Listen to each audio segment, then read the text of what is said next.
18 વર્ષ જેટલો પોતાના જીવનનો અમૂલ્ય સમય લખતરના બસ સ્ટેશનમાં પસાર કરનાર લાભુમાને મળો. સમી સાંજના સુમારે સંસ્થાના ફોનમાં ઘંટડી રણકે છે. સામેથી રિક્ષાવાળા ભાઈનો અવાજ આવે છે. અમે એક માજીને લઈ અને તમારી સંસ્થામાં મૂકવા માટે આવીએ છીએ. માજીની સ્થિતિ બહુ ખરાબ છે. શરીરમાંથી સતત દુર્ગંધ આવે છે. ઝાડો પેશાબ બધું કપડામાં જ કરે છે. માનસિક રીતે બીમાર છે. સતત બોલ્યા કરે છે, ઝઘડે છે અને ગાળો પણ બોલે છે. તમે તમારી સંસ્થામાં એમને રાખશો ને? આ સાંભળતા જ અમે તેને તાત્કાલિક સંસ્થાએ લઈ આવવાનું જ કહી દીધું. કારણ કે અમારી સંસ્થાનું કામ જ સમાજની સંવેદનાઓને પોષવાનું છે. આખરે લાભુમાને સંસ્થામાં લાવવામાં આવ્યા. કેટલાક મહિનાઓથી નાહ્યા ન હતા એટલે એમને સાબુથી નવડાવ્યા, કપડાં બદલાવ્યા, નવો પલંગ અને નવું ઓછાળ આપવામાં આવ્યું. પરંતુ લાભુમાં પલંગ ઉપર સૂવા માટે તૈયાર જ ન થયા. જાણ્યું તો ખબર પડી કે લાભુમાં લખતરના બસ સ્ટેશનમાં છેલ્લા 18 વર્ષથી ભોંય તળિયે જ બેસે છે અને સૂવે છે. એમને નીચે જ સૂવાની ટેવ પડી ગઈ છે. જમવાનું આપીએ તો જમે નહીં, ફેંકી દે. કોઈનું કંઈ જ સાંભળે નહીં. આવી આદતો સુધારવાનું કામ બહુ અઘરું હતું, પણ અશક્ય તો નથી જ.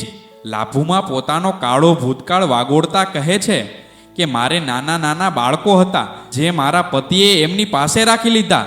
મને ખૂબ મારી અને ઘરની બહાર કાઢી મૂકી. આવું કહેતા જ લાભુમાની આંખોમાંથી આંસુ સરી પડે છે. સમય, સમાજ અને સગપણનો સતત માર સહન કરીને તેમનું જીવન ધૂળ બની ગયું અને લાભુમાં મનોદિવ્યાંગ બની ગયા. હાલ લાભુમાને એમના જીવનની દુઃખદાયક ઘટનાઓ સિવાય બીજું કશું જ યાદ નથી.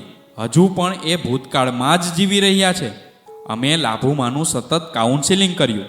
એમને પોતિકાપણાનો અનુભવ કરાવ્યો. ધીરે ધીરે નાહવાની અને શરીર સ્વચ્છતાની ટેવ પાડવાની શરૂઆત કરાવી.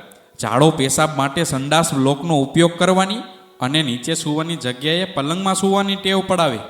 રોજ રોજ એમને મન વિહાર થાય એટલા માટે એમની સાથે વાતો કરવાની શરૂઆત કરી. કહેવાય છે ને કે સમય બધા જ ઘા પૂરી દેતો હોય છે, પરંતુ 2 દાયકા વીત્યા પછી પણ લાભુમાના ઘા હજુ પણ તાજા જ છે. ખબર નથી પડતી સમયને કે સમાજને કોને લાભુમા સાથે વેર બંધાઈ ગયું છે. આવા વ્યક્તિઓને ફક્ત 2 ટાઈમ જમવાનું આપવાથી આપણી જવાબદારી પૂરી થતી નથી. અમે લાભુમાને સમાજમાં પાછા સ્થાપિત કરવા માટે સતત મથી રહ્યા છીએ. સંવેદનાની કેળવણી થકી લાભુમાં સમજણ કેળવી રહ્યા છે, જેમાં ઘણે અંશે અમને સફળતા પણ મળી છે. આશા રાખીએ છીએ કે નજીકના ભવિષ્યમાં લાભુમાને પૂર્ણ રીતે સમાજમાં પાછા લાવી શકીએ. રાધે રાધે. લેખક વિજય રબારી.